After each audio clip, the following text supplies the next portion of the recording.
আমি ক্লাস 8-এর একজন ছাত্রী। আমি রেজাল্ট ভালো করে স্যার আমাকে পছন্দ করতেন। আমি দেখতেও অনেক সুন্দরী ছিলাম। স্যার আমাকে নিজের মেয়ের মতো মনে করতেন।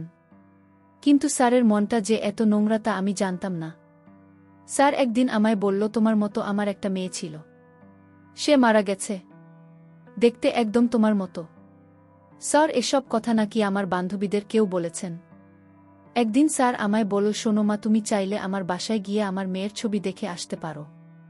আমি স্যারের কথায় স্যারের বাসায় গেলাম। তারপর স্যার বলল, তুমি কি খাবে? আমি বললাম, কিছু খাব না। স্যার তখন বলল, তুমি কিছু না খেলে আমি রাগ করব। স্যার তখন ফ্রিজ থেকে কেক নিয়ে আসলো। আর সেই কেকটা খাওয়ার সাথে সাথে আমার জ্ঞান হারিয়ে গেল। তারপর সারাত স্যার আমার সাথে। চলুন তাহলে মূল গল্পটা শুরু করি। আমাদের স্কুলের ইংলিশ টিচার রাজীব স্যার, উনি সহকারী প্রধান শিক্ষকও। আমাদের এপিসোড থেকে ক্লাস নিচ্ছেন। আমাদের কম্বাইন্ড স্কুল।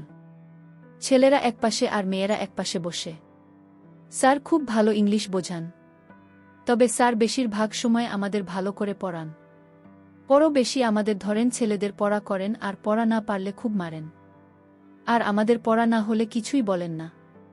আর পড়া পারলে আশীর্বাদ করে দেন। বেশ কিছুটা সময় কেউ কেউ হয়তো স্যারের কাছ থেকে আশীর্বাদ পাওয়ার চেষ্টা করে, কিন্তু তারা পায় না। তবে বেশিরভাগই ঠান্ডা বরফের মতো চুপ থাকে।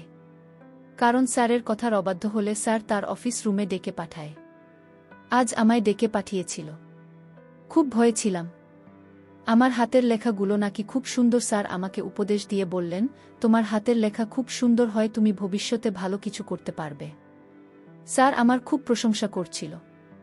আমাকে দেখতে নাকি স্যারের মেয়ের মতো। আমার মতো স্যারের নাকি একটা মেয়ে আছে। আমাকে স্যার পরীক্ষায় বেশি নম্বর দেবেন। কারণ হলো আমি নাকি দেখতে স্যারের মতো। স্যার এরকমভাবে আমায় ডাকতেন স্যার এর অফিসে।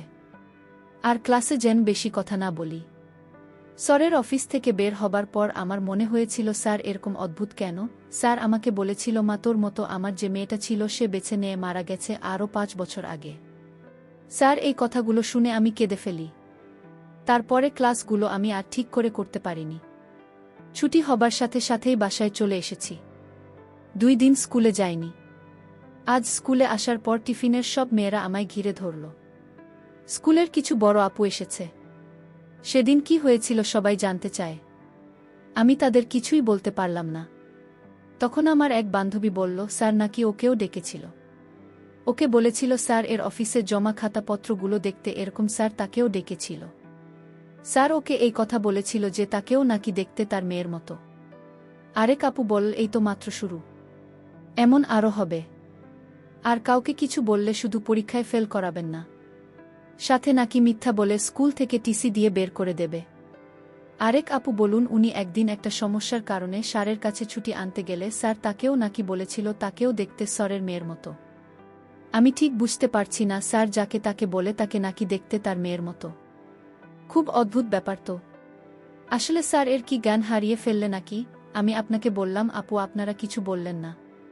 কি বলবো বলো, কিছু একটা তো করেন। এভাবে আর কতদিন? আর কেন এই চুপ থাকা? তুমি ঠিক যে কারণে চুপ হয়ে আছো। আর কাকে বলবে বলো? স্যার কাউকে জানানোর সুযোগই দেয় না। 2 সপ্তাহ পর আমাদের প্রধান শিক্ষক সবাইকে অ্যাসেম্বলিতে দাঁড় করিয়েছেন। আমাদের প্রধান শিক্ষক খুবই ভালো। মাটির মানুষ আমাদের সাথে। স্যারের দেখা খুবই কম হয়। স্যার নানা কাজে ব্যস্ত থাকেন। তবে যখনই দেখা হয় আমাদের সাথে খুব হেসে মায়া দিয়ে কথা বলেন। কিন্তু আজ আর হাসছেন না। সবার দিকে কেমন করে তাকিয়ে আছেন। হঠাৎ করেই বলা শুরু করলেন, আমাকে তোমরা ক্ষমা করো। আমি তোমাদের যোগ্য নই। আমি স্কুলটাকে আদর্শ স্কুল করতে গিয়ে তোমাদের দিকে খেয়াল করিনি। তোমরা কিসের কষ্ট পাচ্ছ বুঝতে পারিনি। আজ থেকে কোনো শিক্ষক কাউকে মারবেন না। তোমরা শিক্ষকের কাছ থেকে অবহেলাও পাবেন। তোমাদের আর কোনো শিক্ষক মারতে পারবে না। আর আজ থেকে ছেলেদের সকল সমস্যার জন্য একজন পুরুষ শিক্ষক আর মেয়েদের জন্য মহিলা শিক্ষক থাকবে। নিজেদের সকল সমস্যার কথা তাদের জানাবে। ছুটির প্রয়োজনে তারা ছুটি দেবে। এরপরও কারো সমস্যা থাকলে আমায় জানাবেন। দয়া করে কেউ চুপ থাকবে না। পরে আমরা জেনেছিলাম স্যার কে জয়েন চিঠি দিয়ে সব জানিয়েছিল স্কুলের শিক্ষকের। এরকম লেখাপড়ায় অবহেলা করার জন্য তার বিরুদ্ধে চিঠি লিখেছিল। আমি স্কুল থেকে বাড়ি ফিরলাম। আর মনে মনে চিন্তা করলাম, স্যার যাকে তাকে নিজের মেয়ে মনে করে, এটা তো একটা অদ্ভুত ব্যাপার। না, এই স্কুলে পড়ালেখা তেমন ভালো হয় না। আমি এই স্কুলে লেখাপড়া করব না। মনে মনে সিদ্ধান্ত নিলাম।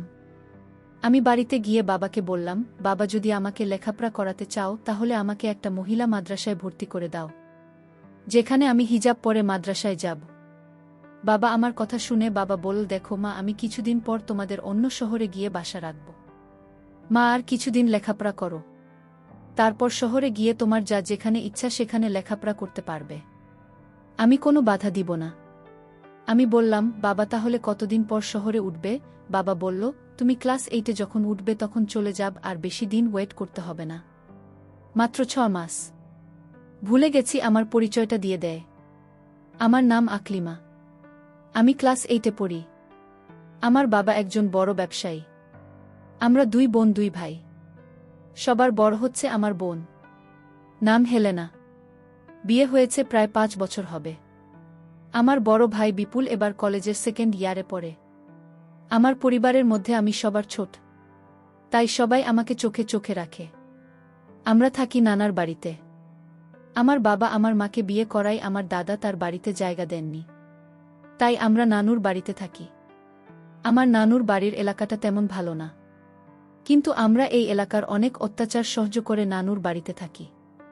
তবে আমার বাবা শহরে একটা বাসা রাখবে বলেছিল এবং সেই বাসায় আমরা কিছুদিন পর চলে যাব। আমার বাবার ইচ্ছা আমি বড় হয়ে একজন ডাক্তার হব। যাই হোক, বাবা আমায় বলল, না, তুমি আর এই স্কুলে 6 মাস কষ্ট করে লেখাপড়া করো, কারণ এখানে স্কুল ভালো না। শিক্ষকরাও ছাত্রদের ভালো করে লেখাপড়া শেখায় না।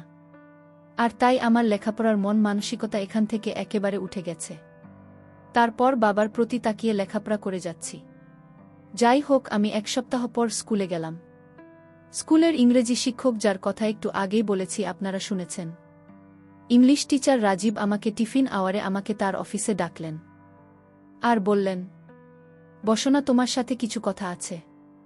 স্যারের ডাকে আমি স্যারের অফিস কক্ষে প্রবেশ করলাম। স্যার বলল, তুমি এতদিন স্কুলে আসোনি কেন? আমি বললাম, আমি অসুস্থ ছিলাম। স্যার বললেন, না, ঠিক তোমার মতো আমার একটা মেয়ে ছিল। সে আজ পৃথিবীতে নেই, সে পরে চলে গেছে। আমার মেয়ের সাথে তোমার চেহারার অনেক মিল আছে। আমি স্যারের কথাগুলো মন দিয়ে শুনছিলাম। স্যার এসব কথা বানিয়ে মিথ্যা বলছে, এটা আমি ভালো করে জানি, কিন্তু আমি স্যারের কথাগুলো শুনছিলাম। স্যার বলল, স্যারকে আমি বললাম, স্যার, আপনি তো আমার বাবার মতো, আপনি মিথ্যা। মা, আমি আবার মিথ্যা বললাম কখন? আচ্ছা স্যার, আপনি বলেছেন আমি দেখতে আপনার মেয়ের মতো, আমার চেহারার সাথে আপনার মেয়ের চেহারার অনেক মিল আছে। এই কথা কয়েকজনকে বলেছেন স্যার? যার অবাক হয়ে বললেন, বা তুমি এসো, তুমি কি বলছো? আমি তো শুধু তোমায় বলছি তুমি আমার মেয়ের মতো। সত্যি বলছি, আমি আর কারো মাঝে আমার মেয়ের চেহারা দেখতে পাইনি। আচ্ছা, তোমাকে কে বলেছে আমি মিথ্যা কথা বলেছি? স্যার যে বলেছে তার নাম আমি বলতে পারবো না, কারণ তাকে আপনি জিজ্ঞেস করলে সে খুব রাগ করবে, আমার সাথে বন্ধুত্ব নষ্ট হবে। স্যার বল, মা, আমি তোমায় কথা দিলাম, আমি কিছু বলবো না। না স্যার, আমি বলতে পারবো না। স্যার তখন অভিনয় করে কান্না শুরু করল। আমি স্যারকে বললাম, স্যার আপনি কাঁদছেন কেন? স্যার তখন অভিনয় করে বলল, আমার যদি আজ মেয়েটা বেঁচে থাকত তাহলে আমার সকল কথা শুনত। আমি বাধ্য হলাম স্যারকে বলতে যে আমার অন্য বান্ধবের আপনি বলছেন তাদের কেউ আপনার মেয়ের মতো দেখতে। স্যার আপনার উদ্দেশ্যটা কি? আমাদের কাছে আপনি কি চান? স্যার আপনি যাকে একটু সুন্দরী দেখেন তাকে আপনি আপনার মেয়ের মতো দেখতে।